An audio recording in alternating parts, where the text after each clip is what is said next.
नमस्कार मित्रों, आद्या एकेडमी में आप सभी का एक बार फिर से स्वागत है। Welcome back to Aadya academy once again. तो मित्रों, आपने थंबनेल देखा होगा, चैप्टर का द एंड। तो क्या समझे? इसका मतलब ये है कि वाकई आज इस चैप्टर का द एंड है, क्योंकि मित्रों आज हम एक्सरसाइज 7.2 का क्वेश्चन नंबर 10 डिस्कस करने वाले हैं, जो कि इस एक्सरसाइज का लास्ट क्वेश्चन है, इसलिए चैप्टर का द एंड। हा हा हा। ओके, सो देखते हैं क्या बोलता है क्वेश्चन नंबर 10। लेकिन मित्रों, ये करने से पहले मैं आपको फिर से हर बार की तरह बोल रहा हूँ, पुराने वीडियोस को ज़रूर देखें, क्योंकि उसमें बेसिक कॉन्सेप्ट छिपे हैं और नए क्वेश्चंस के लिए वो हमेशा हेल्पफुल रहते हैं। ओके मित्रों, तो देखते हैं क्या बोलता है question number 10। Find the area of a rhombus if its vertices are this and this taken in order. और एक सबसे बड़ी चीज़ क्या है ना, कि हिंट देना चाहिए था नहीं, पर इन्होंने दे दिया है। एरिया ऑफ रोम्बस जो है ना, that is equal to half into product of its diagonals. Okay, मतलब क्या है कि ये आपको वैसे भी पता होना चाहिए कि एरिया ऑफ रोम्बस क्या होता है। चलो अच्छी बात है, उनकी मतलब काइंडनेस समझो कि उन्होंने हिंट में आपको दे दिया है, ठीक है। एरिया का फॉर्मूला क्या होता है, चलिए। Find the area of rhombus. सबसे पहले रोम्बस होता क्या है मित्रों? सबसे पहले मैं एक फिगर ड्रॉ करता हूँ, जिसमें कि मैं रोम्बस दिखाने की कोशिश करता हूँ। रोम्बस क्या है? Rhombus is a quadrilateral, isn't it? सबसे पहले क्या है? It is a quadrilateral in which all the four sides are equal. मतलब क्या है कि ये मान लीजिए एक रोम्बस है, ठीक है, और इसके वर्टाइसेस हैं A, comma B, comma C and comma D. Okay, मतलब क्या है ना, इन लोगों ने जो पॉइंट्स दिए ना, vertices are this this this and this, इसको मैं लेबल कर दिया क्या, A, B, C and D से। मतलब वर्टाइसेस को मैंने नामकरण कर दिया, ए बी सी डी। और वर्टाइसेस के कोऑर्डिनेट्स क्या दिए हैं? ए का दिया है 3,0, ये जो है वो है 3,0। बी कितना है? 4,5। बी के कोऑर्डिनेट्स हैं 4,5। सी के कोऑर्डिनेट्स क्या है? -1,4, -1,4। और डी के कोऑर्डिनेट्स क्या है? -2,1, -2, -1। ओके फ्रेंड्स, मतलब क्या है कि ये जो एसी डायगोनल है, उसका लेंथ हमें फाइंड करना पड़ेगा, इज़न्ट इट? और डीबी डायगोनल जो है, उसका भी लेंथ हमें फाइंड करना पड़ेगा। क्यों? क्योंकि जो एरिया ऑफ रोम्बस होता है ना, area of rhombus is half into product of the diagonals. Half into product of diagonals, ये तो ऑलरेडी आपको हिंट में दिया हुआ है। Half into product of diagonals का मतलब क्या है? जो मैंने फिगर ड्रॉ किया है ना, उसमें डायगोनल्स क्या है? एक है एसी और दूसरा क्या है? डीबी। एरिया क्या हो जाएगा? Area will be half into first diagonal is AC, यानी कि AC into next diagonal is DB into DB. So ये फॉर्मूला से आपको क्या पता चलता है फ्रेंड्स? यानी कि हमें एसी क्या है वो देखना पड़ेगा, लेंथ ऑफ एसी क्या है, और डीबी का लेंथ क्या है वो हमें फाइंड करना पड़ेगा, डजंट इट? तो उसके लिए क्या करेंगे, जो आप स्टार्टिंग से करते हैं, ऑब्वियसली डिस्टेंस फॉर्मूला यूज करना पड़ेगा। तो मुझे अगर डिस्टेंस एसी फाइंड करना है, तो हम क्या करेंगे? देखिए, उससे पहले क्या है कि एज यूजल हम क्या करते हैं, पहले मैं डिस्टेंस एसी फाइंड करने की कोशिश करता हूँ, ठीक है। तो उसके लिए हमें पॉइंट और पॉइंट सी से मतलब है, ओके।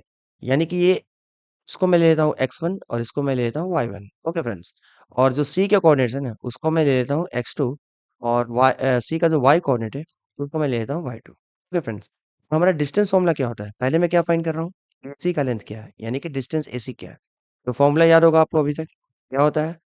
x2 माइनस x1 का whole square plus y2 minus y1 का होल स्क्वायर। बस वैल्यूज को पुट कर दीजिए, आपको आंसर मिल जाएगा।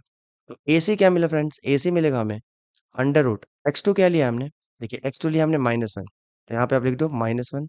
ओके, एंड माइनस, और x1 क्या लिया हमने? x1 लिया है 3, तो यहाँ पे आप 3 लिख दो। तो -1 -3 का होल स्क्वायर हो गया, इजंट इट?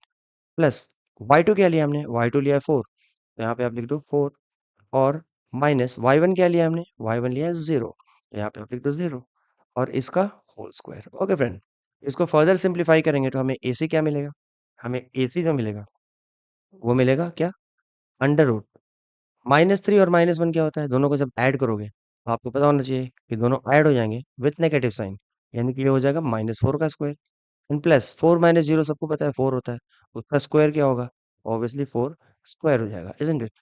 फाइनली हमें AC का लेंथ क्या मिलेगा फ्रेंड्स? ये मिलेगा अंडर रूट -4 का स्क्वायर क्या होता है? वो होता है 16, एंड प्लस 4 का स्क्वायर क्या होता है? वो भी होता है 16। ओके फ्रेंड्स, तो AC हमें क्या मिला? ये देखिए, अब क्या है ना कि ये 16 + 16 हम 32 भी लिख सकते हैं, बट उससे इंपॉर्टेंट चीज़, उससे ईज़ी चीज़ मैं क्या बोलना चाहता हूँ, 16 प्लस 16 का मतलब क्या है? ये हो गया 2 टाइम्स 16। आया समझ में क्या है? जैसे कि मान लीजिए मेरे पास है x plus x। x plus x क्या होता है भाई? वो होता है 2x, इज़न्ट इट? तो क्या मैं x प्लस x को 2 टाइम्स x नहीं लिख सकता हूँ? Are you getting? मतलब x plus x is 2x, isn't it? तो 2x डायरेक्ट लिख सकता हूँ, 2 टाइम्स x। उसी तरीके से मैंने क्या किया, ये 16 प्लस 16 यानी कि 16 2 बार है, तो मैं 2 टाइम्स 16 लिख दिया। इसका बेनिफिट ये है ना कि आप जो ऐड करते हो 32 निकालते हैं, फिर आपको अलग-अलग फैक्टर्स फाइंड करने पड़ेंगे, उससे आप बच जाएँगे। ओके फ्रेंड्स, तो देखिए एसी हमें फाइनली क्या मिला? ये 2 इंटू रूट 16, हमें पता है कि रूट 16 क्या है, परफेक्ट स्क्वायर है, तो 16 का रूट हो जाएगा 4 और अंदर क्या बचेगा 2, यानी कि एसी का जो लेंथ मिला ना फ्रेंड्स, ये हमें मिला 4 root 2 units. Okay friends, AC मिल गया हमें, मतलब कैसे? क्योंकि हमें डायगोनल चाहिए थे ना, एक डायगोनल चाहिए था एसी और दूसरा डायगोनल चाहिए डीबी। इन द सेम वे हम डीबी लेंथ भी फाइंड कर सकते हैं। ओके, डीबी कैसे फाइंड करें? ये देखिए, डी के कोऑर्डिनेट्स हमें दिए हुए हैं और बी के भी कोऑर्डिनेट्स दिए हैं। डीबी हम कैसे फाइंड करेंगे? By using distance formula, simple सी बात है। तो मैं थोड़ा इसको कलर चेंज करता हूँ, ओके, और डीबी का लेंथ फाइंड करते हैं। चलिए मैं यहाँ पे एक लाइन ड्रॉ कर देता हूँ और यहाँ हम क्या करते हैं ना, डीबी फाइंड करते हैं पहले। देखिए एसी हमें मिल चुका है, एसी हमें मिल चुका है। अब हम डीबी फाइंड करते हैं। तो डीबी का फॉर्मूला क्या हो जाएगा फ्रेंड्स? ऑब्वियसली डिस्टेंस फॉर्मूला है ना, तो डिस्टेंस फॉर्मूला क्या होता है? वही चीज़ जो अभी आपने लिखा, x2 माइनस x1 का whole square, right? Plus y2 minus y1 का होल स्क्वायर, isn't it? अब क्या करते हैं ना कि db के लिए हमें क्या मतलब है, पॉइंट डी से मतलब है और पॉइंट बी से मतलब है। तो इस बार हम क्या करते हैं, इसको ले लेते हैं x1 कॉमा y1, ओके, और b के कोऑर्डिनेट्स को हम लेते हैं x2 comma y2। So simple, isn't it? अब बस वैल्यूज को सब्स्टिट्यूट कीजिए, आपको db का लेंथ मिल जाएगा।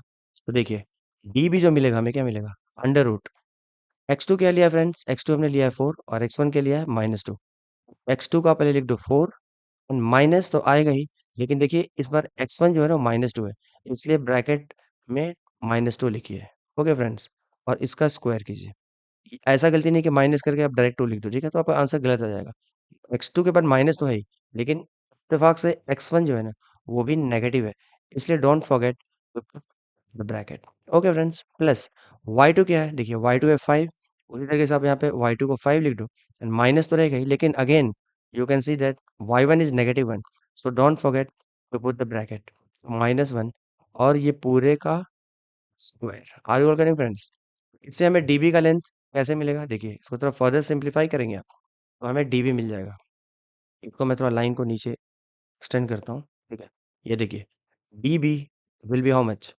It will be under root, ये देखिए 4 माइनस -2, मतलब क्या हो गया, माइनस इंटू माइनस प्लस होता है, यानी कि हो गया 4 प्लस 2, डजंट इट? यानी कि 6 हो गया।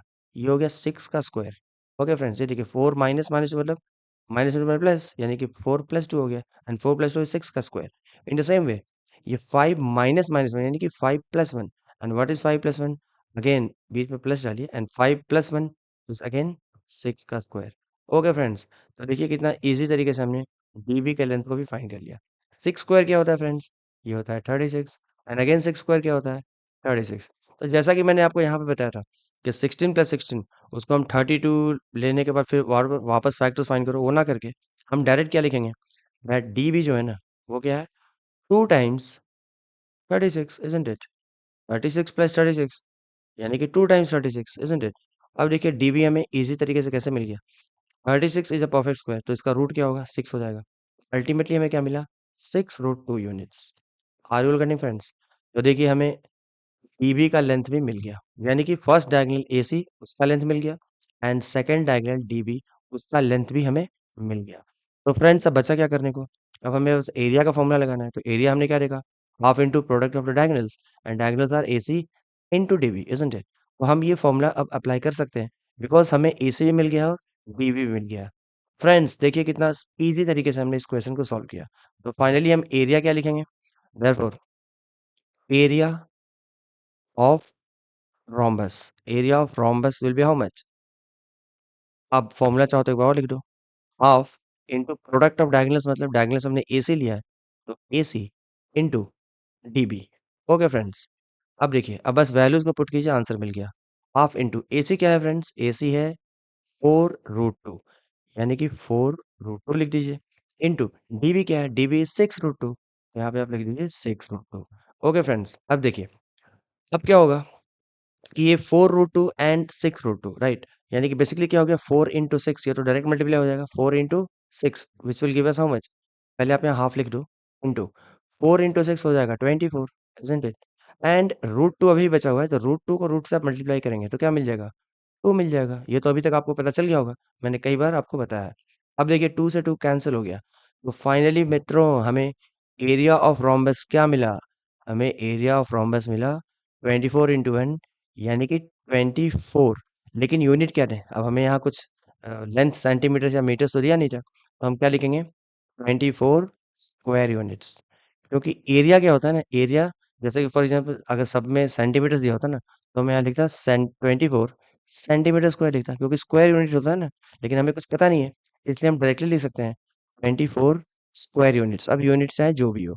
ओके फ्रेंड्स, तो विद दिस क्वेश्चन हम लोग इस चैप्टर को कंप्लीट कर चुके हैं, और मुझे पूरी उम्मीद है कि आप लोगों को मेरे बताए हुए क्वेश्चन समझ में आते हैं। ओके, अगर ऐसी बात है तो काइंडली वीडियो को लाइक कीजिए, और लेकिन हर बार की तरह जैसे मैं बोलता हूँ, प्लीज़ प्लीज़ शेयर कीजिए, अपने दोस्तों के साथ शेयर कीजिए, क्योंकि क्या है ना, उनको भी थोड़ा मदद मिलेगा, और मुझे तो खैर बहुत ही मज़ा आएगा। ओके फ्रेंड्स, तो चलिए अब हम लोग अगले वीडियो में नए चैप्टर के साथ मिलते हैं। तब तक के लिए आप लोग अपना ध्यान रखिए। Bye bye, take care, enjoy.